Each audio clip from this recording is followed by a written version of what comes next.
கொஞ்சம் முன்னாடி இருந்துக்காங்க. அப்படியெல்லாம் தம்பி ஆகாஷ் கலிசன் அவருடைய படுகொலையை கண்டித்து அவரை படுகொலை செய்த காவல்துறையை சார்ந்த 14 குற்றவாளிகளை உடனடியாக கைது செய்ய கோரியும், தொடர்ச்சியாக 57 நாட்களாக நடைபெற்றுக் கொண்டிருக்கக்கூடிய இந்த நீதிக்கான போராட்டத்தில் சமூக நீதியை வலியுறுத்தி தமிழ் தேசியம் படைக்கும் இலக்கோடு களமாடிக் கொண்டிருக்கக்கூடிய தமிழக வாழ்வுரிமை கட்சியின் நிறுவனர் தலைவர் மதிப்பிற்கு மரியாதைக்கும் உரிய அண்ணன் முத்தமிழன் தி. வேல்முருகன் அவர்களே, இந்த போராட்டத்தை தொடர்ந்து நீர்த்து போகாதவரை ஒருங்கிணைத்துக் கொண்டிருக்கக்கூடிய தம்பி லெனின் உள்ளிட்ட சமூக போராளிகளே, தமிழக வாழ்வுரிமை கட்சியினுடைய அனைத்து நிலை பொறுப்பாளர்களே, தாய் தமிழர் கட்சியினுடைய தலைவர் அன்பிற்குரிய அண்ணன் புவிராஜன் அவர்களே, இந்த போராட்டம் இன்றோடு வேறொரு நிலைக்கு செல்ல வேண்டும், இதற்கு தீர்வு காண வேண்டும் என்பதற்காகவே இந்த களத்திற்கு அண்ணன் முத்தமிழன் தி. வேல்முருகன் அவர்கள் வந்திருக்கிறார்கள். பல்வேறு அரசியல் பணிகள் நெருக்கடிகளுக்கு நடுவே தொடர்ந்து தமிழ் சமூகத்தினுடைய உரிமைக்காக குரல் கொடுத்து போராடி கொண்டிருக்கக்கூடியவர். குறிப்பாக அண்ணனை பற்றி இந்த இடத்திலே பதிவு செய்ய வேண்டிய செய்தி, இதேபோல் மாஞ்சோலை தேயிலை தோட்ட தொழிலாளர்கள் 4 தலைமுறையாகியும் அவர்களுக்கு எவ்வித வாழ்வாதாரமும் அளிக்காமல் அவர்கள் மாஞ்சோலை தேயிலை தோட்டத்தில் இருந்து பலர் கீழிறங்கி வந்த நிலையில் இந்த செய்தியை அரசிற்கு எடுத்துச் செல்வதற்கு வழி தெரியாத நிலையில் அண்ணன் வேல்முருகன் அவர்களை நாடி அந்த மக்களுடைய வாழ்வுரிமைக்காக அண்ணன் நீங்கள் குரல் கொடுத்து போராட வேண்டும் என்று நாம் கோரிய போது அது தொடர்பான செய்திகளை சட்டமன்றத்தில் ஆளுங்கட்சியினுடைய சட்டமன்ற உறுப்பினர்கள் மறுத்த போதும் 7 நிமிடங்கள் போராடி அந்த உரிமை குரலை சட்டமன்றத்திலே பதிவு செய்தார். அத்தோடு மட்டுமல்லாமல் அந்த மக்களுக்கான தீர்வை வெளியில் வந்து சட்டமன்றத்திற்கு வெளியில் வந்து ஊடகவியலாளரிடம் முழுமையான அந்த மக்களுடைய வாழ்வுரிமைக்கான செய்தியை பதிவு செய்தார். இப்போதும் இந்த போராட்டத்திற்கு நீங்கள் வந்து ஒரு தீர்வை எட்டித்தர வேண்டும். தொடர்ந்து இந்த சமூகத்திற்கு அநீதி இழைக்கப்பட்டிருக்கிறது. பல்வேறு சாதிய போர்களையும் அரச பயங்கரவாதங்களையும் அரச வன்முறைகளையும் தொடர்ந்து இந்த சமூகம் எதிர்கொண்டு வாழ்நாள் முழுவதும் தலைமுறையாக போராடுவதே இந்த சமூகத்தினுடைய வாழ்க்கையாக இருக்கிறது. எனவே இந்த வாழ்க்கை சூழல் மாற வேண்டும். எண்ணற்ற சமூகங்கள், பல சமூகங்கள் மேம்பட்டு இந்த வாழ்க்கையை அனுபவித்துக் கொண்டிருக்கின்றன. பண்பாட்டு நிகழ்வை கொண்டாடி கொண்டிருக்கிறது. பல்வேறு சமூகங்களை நாம் எடுத்துச் சொல்லலாம். இப்படி இருக்கக்கூடிய ஒரு சூழலில் தொடர்ந்து இந்த தேவேந்திர குல வேளாளர் சமூகம், உழைக்கும் மக்கள், உழவர் பெருங்குடி மக்கள் தொடர்ந்து பொய் வழக்குகளால் புனியப்பட்டு சிதைக்கப்படுவதும், சாதிய படுகொலைக்கு இவர்கள் ஆளாக்கப்படுவதும், அதை கடந்து அரச பயங்கரவாதம், எத்தனை அரச பயங்கரவாதத்தை இந்த சமூகம் எதிர்கொண்டிருக்கிறது. இதற்கெல்லாம் ஒரு முற்றுப்புள்ளி வைத்து ஒரு மாற்று அரசியலை முன்வைக்க வேண்டும் என்கிற நோக்கத்தோடு அண்ணன் முத்தமிழன் வேல்முருகன் அவர்கள் இந்த மண்ணிற்கு வந்திருக்கிறார். இதை எனது சமூகம் புரிந்து கொண்டு இந்த மண்ணில் இருந்து 2026 தேர்தலுக்கு அப்புறம் நோக்கி நாம் நகர வேண்டும். அரசியல் அதிகாரமே நமக்கு அரணாக அமையும். அந்த இலக்கை நோக்கி நாம் நகர வேண்டும். உதிரிகளாக இருந்து எதிரிகளுக்கு வாய்ப்பளிக்கிற அந்த நிலையை நாம் போக்கி ஓரணியாக திரண்டு அடுத்த தலைமுறை, இளைய தலைமுறை ஒரு புதிய அரசியலை இந்த மண்ணில் தொடங்க வேண்டும். அதுவே தீர்வாக அமையும்.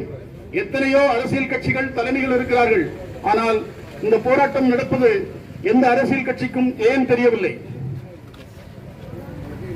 சாத்தான்குளத்தில் இதே போன்ற காவல் உசாவல் மரணம் நடந்தது. ஜெயராஜ் பெனிக்ஸ் என்கிற தந்தையும் மகனும் கொலை செய்யப்பட்டார்கள். ஆனால் உடனடியாக அவர்கள் மீது சட்டம் சரியாக பாய்ந்தது. அந்த குற்றவாளிகள் கைது செய்யப்பட்டார்கள். பிணையில் விடுவிக்க முடியாத ஒரு சூழலை அவர்கள் ஏற்படுத்தி இன்றைக்கு அவர்களுக்கு வாழ்நாள் தண்டனை மரண தண்டனை வழங்கப்பட்டிருக்கிறது. இரட்டை மரண தண்டனை வழங்கப்பட்டிருக்கிறது.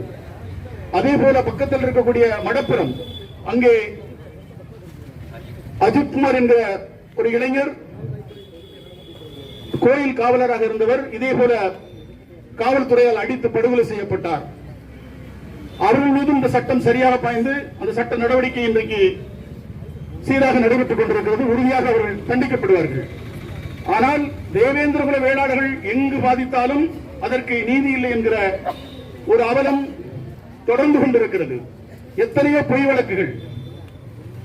2001ஆம் ஆண்டு என் மீது புதிய தமிழகம் தலைவர் டாக்டர் கிருஷ்ணசாமி அவர்கள் தோற்றுவிட்டார் என்பதற்காக ஒரு பேருந்து எரிக்கப்பட்டதாக என் மீது ஒரு வழக்கு போட்டு படிக்கக்கூடிய மாணவர்கள் 4 பேர் சிறையில் அடைக்கப்பட்டோம். பொய் வழக்கு என்று தெரியும், உறுதியாக காவல்துறைக்கு தெரியும். அந்த வழக்கை பதிவு செய்வதற்கு காரணமாக இருந்தவர் ராமகிருஷ்ணன் என்கிற ஒரு காவல்துறை ஆய்வாளர். ஆனால் அவர் இப்போது சிறையில் இருக்கிறார். அதைத்தான் நான் சொல்ல வர்றேன். அண்ணன் பசுபதி பாண்டியனுடைய ஆதரவாளர்களை அடித்து கொலை செய்ததற்காக அந்த அம்மா 25 ஆண்டு காலம் போராடி 30 லட்சம் தாரம் விட்டுருங்கன்னு சொல்லி இருக்காங்க. விடல. கடந்துட்டோம், ஏடிஜிபி ஆயிட்டோம், உயர் பதவிக்கு வந்துட்டோம் அப்படிங்கிற திமிர்ல நீதிமன்றத்துக்கு இந்த ராமகிருஷ்ணன் போறாரு. ராமகிருஷ்ணன் போகையில உங்க சீருடைய கலத்தி வச்சுட்டு வாங்கன்னு நீதிபதி சொல்றாரு. தீர்ப்பு சொல்ல போறோம்னு கலத்தி வச்சுட்டு போனோம்னா உனக்கு ஆயுள் தண்டனை போய் உள்ள போகணும். 9 பேர் அனுப்பினாங்க. அதே போல குறிஞ்சாங்குளம் போராட்டம் 30 ஆண்டுகளாக மூடிமறைக்கப்பட்ட பறையர் சமூகத்தினுடைய உரிமைக்கான போராட்டம் தொடர்ந்து அதனால் என் மீது 3 வழக்குகள் இருக்கிறது.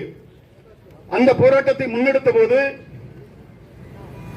சாகிர் ஹுசைன் என்கிற ஏடிஎஸ்பி ஒரு நாயக்கர் சங்க தலைவரிடம் பேசுகிறார். 28 நிமிடம் பேசுகிறார். என்னை பற்றி மட்டுமல்லாமல் என்னோடு சேர்ந்து நின்ற தம்பி சிவகுரு பறையர் எங்க 2 பேரும் பேசுறது என்னுடைய தாயை பற்றி கேவலமாக பேசுகிறார். அந்த காணொலியை இந்த நாயக்கர் சங்க தலைவர் வெளியில விட்டாரு. உடனடியாக என்னுடைய உறவினரான தேவேந்திர குல வேளாளர் சமூகத்தை சார்ந்த IAS அதிகாரி ஓய்வு பெற்றவர் ஐயா சுப்பையா தென்காசியில் அவரிடம் கெஞ்சி என்னிடம் மன்னிப்பு கேட்கிறார்கள். மன்னிப்பு நேரடியாக வந்து கேட்கிறதுக்கு முன்னாடி அந்த தகவல் தெரிஞ்சு காவல்துறை உடனடியாக அவரை விசாரணை மதுரைக்கு அழைச்சு மதுரையிலிருந்து சென்னைக்கு மாத்தி விடுறாங்க. இப்பவும் அந்த வழக்கு விசாரணையில தான் இருக்குது. நாம முனைப்பு காட்டினால் அவருடைய சட்டையை கலத்த முடியும், யூனிஃபார்ம் மாற்றி விட முடியும். எனவே இது போன்ற தொடர்ச்சியான பொய் வழக்குகளையும் அரச பயங்கரவாதங்களையும் உசாவல் மரணங்களையும் இந்த ஆண்டில் மட்டும் திமுக ஆட்சியில் இந்த கடந்த 5 ஆண்டுகளில் 37 பேர் விசாரணை கைதியாக விசாரிப்பதற்கு எடுத்துக் கொள்ளப்பட்டு 37 பேர் கொல்லப்பட்டிருக்கிறார்கள். பல்வேறு சமூகத்தை சார்ந்தவர்கள், பல்வேறு தமிழ் சமூகத்தை சார்ந்தவர்கள் 37 பேர் விசாரணைக்கு அழைச்சிட்டு போய் இது சட்டத்தின் ஆட்சியா, எந்த ஆட்சி? எனவே இங்க ஒரு ஆட்சி மாற்றம், அரசியல் மாற்றம் வேணும். சரியான போராளி தலைவர்கள் களத்தில் இறங்கி போராடினால் அதற்கு நம்ம தீர்வு காண முடியும். எனவே இந்த போராட்டத்தை எவ்வாறு முன்னெடுக்கும்? நாளைக்கு ஒரு நேரத்துக்கு தெரிஞ்சிருந்த நாட்டை யார் ஆளப்போகிறார் என்று அவர்களுக்கு நாம் முதலில் அழுத்தத்தை சரியான அழுத்தத்தை முன்வைக்கணும். அதற்கான முன்னெடுப்பை எங்களுடைய அண்ணன் முத்தமிழன் தி வேல்முருகன் அவர்கள் செய்வார். இதற்கு தீர்வை பெற்று தருவார். இந்த கொலை குற்றவாளிகள் தண்டிக்கப்பட வேண்டும். அதில் மாற்று கருத்து கிடையாது. யார் பக்கம் எந்த தவறு இருந்தாலும் ஒருவரை அடித்துக் கொள்வதற்கு இங்கே சட்டம் இடம்பிடிக்கவில்லை. எனவே சமூகத்தில் இருப்பதை விட நான் பார்க்கிறேன், இந்த சமூகத்தில் இருப்பதை விட காவல்துறையில் சமூக விரோதிகள், கொலைகாரர்கள், கொள்ளைக்காரர்கள் ஏராளமாக இருக்கிறார்கள். எனவே இதையெல்லாம் சீர் செய்யக்கூடிய அரசு இன்றைய நம்மிடத்தில் இல்லை. சீர்கெட்ட அரசாக இருக்கிறது. காவல்துறை காவல் பணிகளை செய்யவில்லை, ஏவல் பணிகளை செய்கிறது. நாட்டில் நீக்கு நிரம்ப எங்கு பார்த்தாலும் சந்து பந்தெல்லாம் கஞ்சா விற்பனை நடைபெற்றுக் கொண்டிருக்கிறது. கள்ளச்சாராயம் விற்கப்படுகிறது. இதனால் இளைஞர்கள் சீரழிக்கப்படுகிறார்கள். தேவேந்திர குல வேளாளர்களும் நீங்கள் கவனத்தில் கொள்ள வேண்டியது, இதுவரை நடந்த சாதிய படுகொலைகளாக இருக்கட்டும் அல்லது சாதிய போர்களாக இருக்கட்டும் அல்லது அரச பயங்கரவாதங்களாக இருக்கட்டும், எதற்காவது நாம் நீதியை பெற்றிருக்கிறோமா?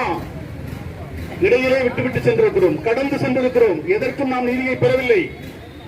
1968 வெண்மணி படுகொலைக்கு நீதிபதியே சொல்றாரு, கோபாலகிருஷ்ணன் நாயுடு வந்து அம்பாசிடர் கார் வச்சிருக்கிறாரு, அவரா இறங்கி தீ வைக்க போறாரு அப்படின்னு விடுதலை செய்கிறார். ஆனால் தீர்ப்பு எப்படி எழுதப்பட்டது? அண்ணன் அமல்ராஜ் பாண்டியன் என்கிற போராளி குழுக்கள், நக்சல்வாரி இயக்கத்தை சேர்ந்த மன்னர் சமூகத்தை சார்ந்தவர்கள் 5 பேர் போய் கோபாலகிருஷ்ணன் நாயுடு வெட்டி போட்டதுதான் அங்கே தீர்ப்பு. இப்படித்தான் தீர்ப்பு எழுத வேண்டியது இருக்குது இந்த நாட்டில். அங்கே கணபதி பிள்ளை என்கிற ஒரு ஆணையம் இருந்தது, அந்த ஆணையம் தீர்ப்பை சொல்லவில்லை. 1989 கோடி தேவரம் கலவரம், அங்கே பாஸ்கரன் நீதிபதி தலைமையில் ஒரு ஆணையம் போட்டார்கள். என்னாச்சு? எந்த தீர்வும் கிடையாது. 95 கொடியன்குளம், காசிலிங்கபுரம், ஆலந்தா என்கிற 3 தேவேந்திர குல வேளாளர் ஊர்கள் அந்த அதிமுக ஆட்சியில் அடித்து சூறையாடப்பட்டு கொள்ளையடிக்கப்பட்டது. அதற்கு என்ன தீர்வு? கோமதி நாயகம் நீதி ஆணையம் போடப்பட்டது. கோமதி நாயகம் நீதி ஆணையம் என்ன தீர்ப்பு வழங்கியது? அப்படி எதுவும் நடக்கலன்னு சொல்றான். இதுதான் நீதி ஆணையம். தாமிரபரணி ஆட்சியிலே 17 பேர் திமுக ஆட்சியில் அடித்து படுகொலை செய்யப்பட்டார்கள். அதுல 12 பேர் தான் தேவேந்திர குல வேளாளர்கள்.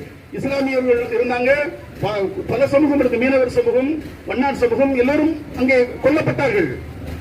ஆனால் அதற்கு என்ன தீர்ப்பு? மோகன் நீதிபதி ஆணையம் தீர்ப்பை சொல்லுகிறது, தன்னால விழுந்து தண்ணியில் விழுந்து செத்துட்டான்னு. திட்டமிட்ட படுகொலை, தண்ணீரை திறந்து விடப்பட்டு மாவட்ட ஆட்சியர் அலுவலகத்திற்கு முன்னாடி இருந்து கல்லை வந்து எரிந்து திட்டமிட்ட ஒரு படுகொலை. அதற்கு என்ன நீதியை பெற்றோம்? நீதியை பெறவில்லை.